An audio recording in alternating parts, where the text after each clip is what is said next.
Hey folks, it's me, President Joe Biden, and today I'm taking a little break from the Oval Office to share a spooky story with all of you out there on YouTube. You know, back in my days in Scranton, we used to gather around and share scary stories with our friends and family. It's a tradition that has always brought people together, and I think we could use a little bit of that right now. So grab a cozy blanket, turn off the lights, and get ready for a thrilling tale that's sure to send shivers down your spine. Are you ready, folks?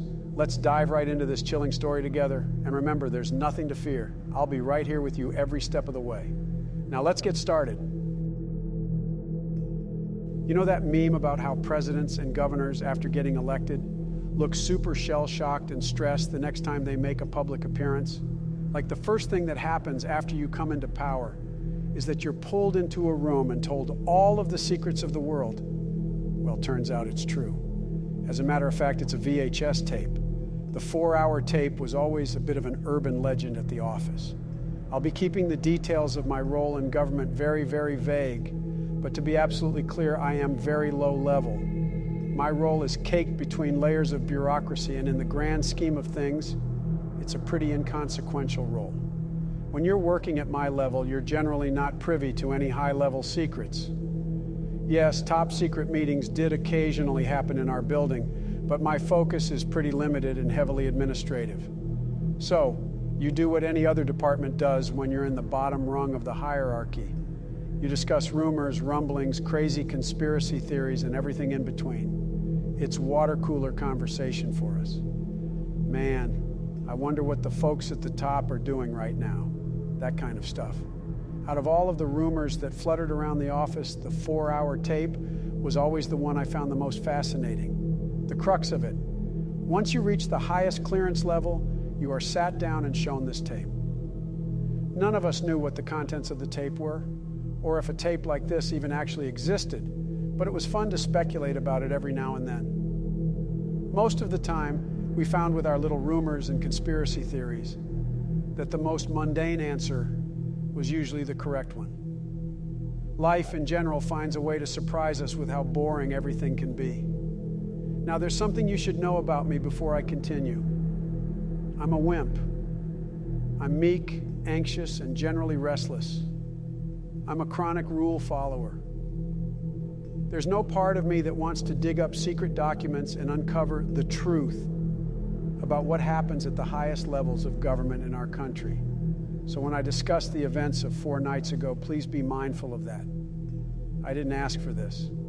And I'm only sharing because I don't know how much time I have left anyway. And I can't live with this stuck in my conscience, alone. It was nighttime at the office. I'm known to be a bit of a chronic workaholic, and there was something I really wanted to get done before the week was over. So I was working later than usual. I went to print a document on what I thought was the printer in my immediate vicinity. The notification on my computer showed that my document was being printed, but I didn't hear any noise or paper coming out from my local printer. I checked the name of the device I selected, and it looked like I'd accidentally clicked on a printer that was being used on another floor. I sighed. In any normal circumstances, I probably would have just forgotten about that mistake and reprinted the documents on my local printer again, but our general management here is quite stringent on us making sure that all confidential documents are accounted for. We are not allowed to share department-specific documentation to other departments. Fuck it, I thought. I looked up a map in my inbox showing the locations of all of the company printers. Turns out I'd accidentally clicked on the printer named Prince Charming on the 7th floor. Ha, funny name. Off I went. I really should have just let it be. I got to the elevator and rode it up to the 7th floor. I emerged onto the mostly empty office area. In case you were wondering, the building I work in is huge, but I'd worked there long enough to know my way around it, so I knew the area surrounding the printer relatively well. I made my way through the hallways and eventually spotted the printer with my freshly printed papers minting it. I gave myself a mental pat on the back for continuing my lifelong streak of following the rules. As I went to grab the papers, I noticed some light buzz in a meeting room nearby. I looked through the window to see roughly 10 people hanging out around a snack table. In the room was a large, old-looking TV on a cart and rows of some of the fanciest folding chairs I'd ever seen, organized in a neat fashion. I didn't think much of it and started walking off until I heard the door open. Hey, Mr. Boskowitz, right? Jesus, man, we were supposed to start 15 minutes ago. Get in here. What? No. Sorry, I think you have the wrong... I don't care why you're late. Just get in here, grab a plate of snacks, and sit down. We're starting soon. Put your phone in the bag, electronic watch in the bag, and anything else on your person that can be used to record audio or video. He responded hastily. Something about his sternness and tone short-circuited my brain. For guys like me, there is a third option beyond fight or flight. It's called the just go with it until it's over, also known as the captured rabbit strategy. I put my phone and my watch in the bag. I meekly tried to butt in with another, "Sir, I'm not Mr. Boskowitz," but he had already pulled me into the room at this point. He closed the door and walked to the front by the TV. I thought about making a break for it, but I decided to just see it through at this point, hoping deep down that whatever was happening was as inconsequential as my job was. Everyone had their snack plates and were heading to their seats. I awkwardly grabbed a muffin from the snack table, put it on a napkin, and took a seat in the very back row. Everyone was spaced out from each other. It didn't seem like any of these folks knew one another. I quietly sighed at the thought of having to sit through some sort of boring informational seminar or a relevant training session. After a few minutes of everyone settling in, the man who originally brought me into the room started talking. There was an equally serious guy standing next to him and a Secret Service-looking fella standing in the corner. I started wondering to myself why we were going to watch a video off of a very old-school-looking TV. Felt like we were all back in elementary school or something. "All right, I just need to do a final run-through before we get started," the man at the front said. "I know you all read through the emails and signed your releases. I just wanted to recap some ground rules. You're allowed to get up and grab another snack, but beyond that, we want you to pay full attention to the tape once it starts playing. If any of you need to go to the bathroom, we strongly urge you to wait until the presentation is over. If you absolutely have to go, we will pause the tape and one of us will escort you. There is water in the corner by the snacks. Cups are right there as well. And goes without saying, but any discussion of this presentation to folks who do not have top compartmented clearance is a breach of your terms of employment, a breach of your non-disclosure agreement, a breach of your multiple signed releases, a breach of the U.S. Criminal Code in the state of redacted, and a breach of the conditions laid out by the Committee for the Protection and Preservation of Human Consciousness." They started dimming the lights. Fuck. It felt like I had missed any window of opportunity. I had to leave. Too late. That committee name he highlighted sounded way above my clearance level. One of the men at the front of the room pulled out a VHS tape from a bag and very slowly and securely put it into a VHS player. He pressed play. I took a deep breath. Those water cooler conversations I'd had with my coworkers were starting to float to the top of my mind, but I quelled them. There was probably no need for panic. It was just a stupid government meeting, right? The tape started. The beginning was familiar enough. Various disclaimers about this being incredibly confidential material, yada, yada, yada. Insignias of relevant organizations, presidential libraries, etc. I'd seen lots of videos like this already, but wait. That insignia looked strange, like something was off. I scanned it. Presidential libraries, that same eagle, those same stars. Weird. This time, there was a navy blue hand on the left shoulder of the eagle. Did they update the logo? Before I had time to ruminate on it too much, the tape cut to a logo I had actually never seen before. Committee for the Protection and Preservation of Human Consciousness.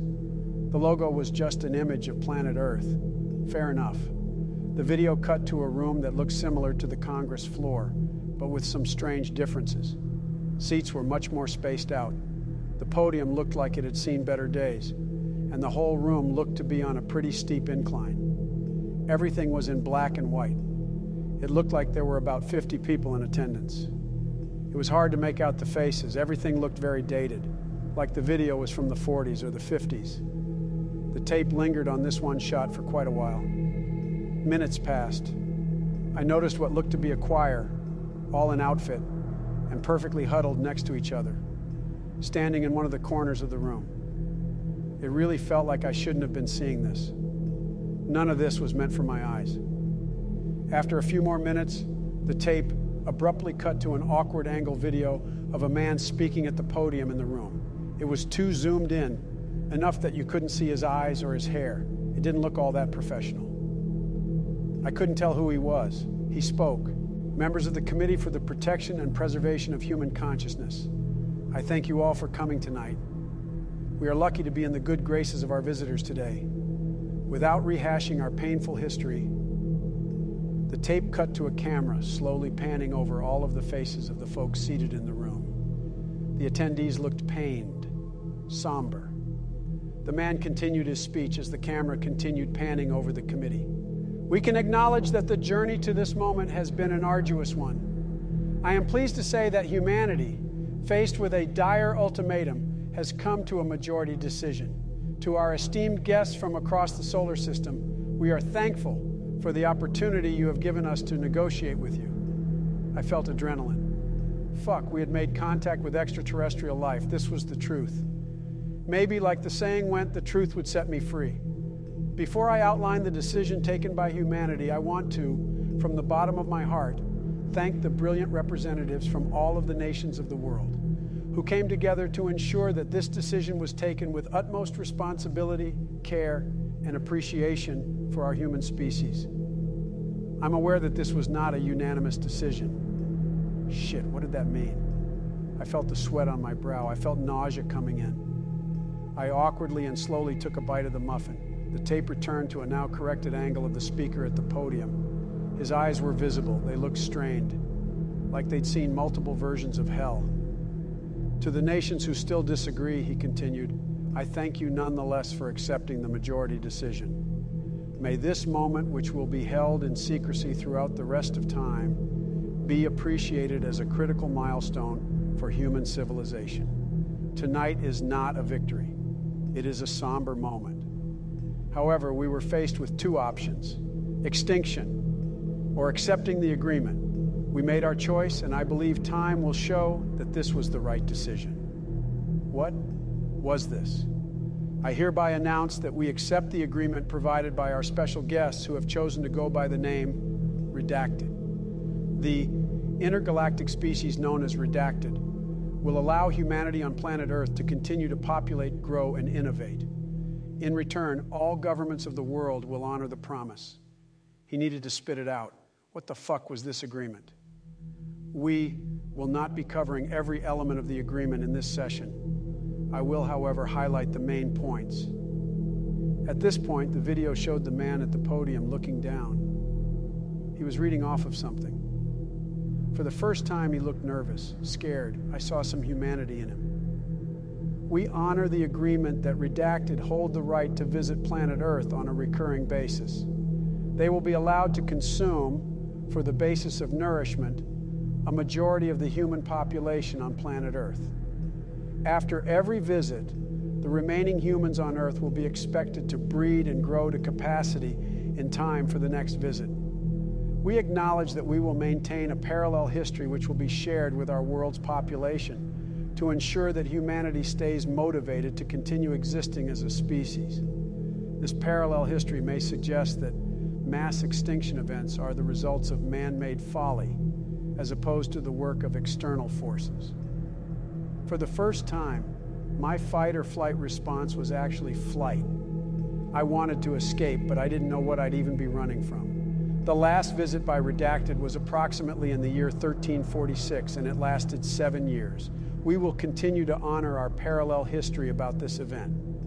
I just wanted it to end. The next visit, which will not be met with resistance, will be in the year 2028 and will run for one full calendar year on Earth, marking a 675-year gap between the last significant visit by the species known as Redacted. This visiting cadence is expected to speed up over time as the remaining humans continue to sharpen their focus on building technology to allow humanity to reproduce in a speedy and productive manner.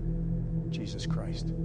Our planet is a fucking farm. I wanted to look away, but I couldn't. The tape cut away to a larger view of the Congress-like room, the somber committee members in attendance, and the members of the choir in the corner, who I could only imagine looked horrified. Where were the visitors? Why couldn't I see them? The camera then panned to a number of larger empty seats, the same slow style of video panning as the one that happened earlier with the committee members. No visible entities in the seats, but the seats themselves looked blurry. The man at the podium carried on with his speech as the camera pan on those blurry seats continued. We should acknowledge the privilege of knowing that there is indeed life in the cosmos. That extraterrestrial life has chosen to visit our planet, and that the cycle and balance provided by nature extends beyond the confines of planet Earth. Much like humanity has found its place on Earth in the food chain, we acknowledge our place in the divine order of things when encountered with beings of greater power, understanding, cognitive function, and evolutionary progression. Fucking hell, I shouldn't have stayed late at work. I should have made my identity clear from the very beginning. I knew that I wasn't supposed to see this. And while, it really looked like the speaker was about to cry. While the process of consumption is a painful and lengthy one, we respect the trade-off that comes with the preservation of our species. We also acknowledge, as part of the promise, that substitutes for human life in the form of clones, should we discover that technology in the future or other living species will never function as viable alternatives for nourishment, the speaker continued. I didn't need to know this. This whole thing was way too specific for me. Our final major acknowledgement as part of this agreement is that we accept redacted as the great Almighty, as the entities we will now refer to as God. God, as an interstellar species, has revealed itself to us, and thus the continued existence of redacted is now the true priority of the people of our planet. We are blessed to play a part in the continuation of God. In God we trust. Amen. The tape then cut to footage of the choir as the speaker continued. We bless our visitors with this gift. A performance of the national anthems of all major nations of the world will now commence. Audio of a very loud backing track of the Star-Spangled Banner started playing from the video as my stomach sank. The tape showed footage of the choir singing on top of the track. Not sure if it was because they were scared for their lives, but I could really tell they were singing their hearts out. As they sang, the camera continued to pan over the blurry seats. They finished singing the anthem, and suddenly, fast forwarding, fucking hell, I had forgotten I was sitting in a room. I had disengaged from the video for a brief moment. I had mentally returned to the present day. This was our world. This was our fucking lives. The men at the front continued fast-forwarding through the tape. It looked like they were skipping through performances of the other national anthems. The fast-forwarding went on for a while. Every small while, it looked like a new choir group was entering the Congress-like room to sing a different national anthem. On and on the tape went. I had to fight the urge to pass out. One of the men at the front of our room, standing next to the TV, started speaking up. We are legally obligated to get to the end of this tape, but you don't need to look at the rest of it. Please feel free to look down or close your eyes or grab a snack, he said. I noticed the others seated in the room were taking that advice. Most of them decided to look straight down. For some weird reason, I couldn't look away. The fast-forwarding progressed. On the tape, it was yet another choir group joining to perform an anthem, and then another, and then another. It looked like we were near the end. The fast-forwarding now showed a conversation between the man at the podium and another man who was whispering in his ear. The man at the podium was vehemently shaking his head. The other man continued whispering. This continued on. Eventually, there was a quick moment of the man at the podium begrudgingly nodding.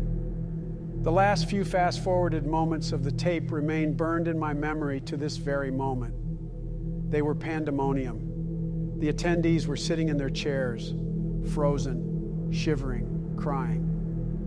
The people in the various choirs were running around the rooms in fast motion as blurry spots started covering them and ungodly things started happening to them. Fuck. Why didn't I look away? If ever there was a fucking time to follow orders. It felt like the whole thing went on for longer than it should have. Finally, the men at the front of our room stopped the fast forwarding. They pressed play on the tape to cover the very final moment. In the tape, the man at the podium, clearly emotional, spoke his final line. The agreement has been ratified by redacted. Thank you all for attending. The final shot of the video is the full room. The committee members in their seats shivering and crying. The dismantled and bloodied choir members strewn about the room. The blurry seats with blood smeared on them. The video then cut away, back to that same insignia on a black backdrop. The presidential libraries, that eagle, those stars, the navy blue hand on the wing of the eagle. The lights in our room turned on. The rest of the night was a blur. The men at the front of the room told us it was best for us to sit for an hour to digest the information. No discussion about the video was allowed to take place. When we were ready to stand, we were allowed to leave and go home. They gave us some pointers on how to accept the information over the coming weeks. Things like taking long walks, exercising, watching a sitcom, etc. I wasn't worried about them realizing that I wasn't supposed to be there. If anything, I felt a strange camaraderie with everyone in the room. We were all truly in the same boat. As soon as I left the building and got in my car, I just drove for as long as I could. I would stop for gas, then I'd keep driving. I'd stop again, then I'd keep driving, again and again. I'm holed up in a hotel now. I'm just glad I could get this off my chest. The funny thing is, all I can think about is the length of that stupid tape. While I can't confirm, I feel like if it were played straight through without fast forwarding, it would have only been 3 hours. I wonder if the 4-hour tape rumor came from the fact that we all needed that extra hour to digest the information. And now you're probably wondering, why don't I name the species that is going to spell humanity's doom throughout the rest of time? Why am I calling them redacted? Well, as the self-appointed leader of the Committee for the Acknowledgement that we should have just chosen extinction, I don't feel the need to honor our captors by calling them by their name. If I don't see you again, Reddit, I appreciate the water cooler conversation. Well, folks, that's the end of our spine-tingling tale. I hope you enjoyed it as much as I did. And remember, we faced the terror together, and now we can come out on the other side with a renewed appreciation for the spooky side of life. Before we part ways, I want to give credit where credit is due. This fantastic story was written by a talented Reddit user who goes by the name World Away Tweety. They did a tremendous job at crafting this eerie narrative, and I couldn't have shared it with you all without their creative efforts. If you want to check out the original post and support the author, the link to the story will be in the description down below. And while you're there, don't forget to like, share, and subscribe for more thrilling tales with yours truly, President Joe Biden. Stay safe out there, and remember, we're all in this together, folks. God bless you all, and God protect our troops. Good night.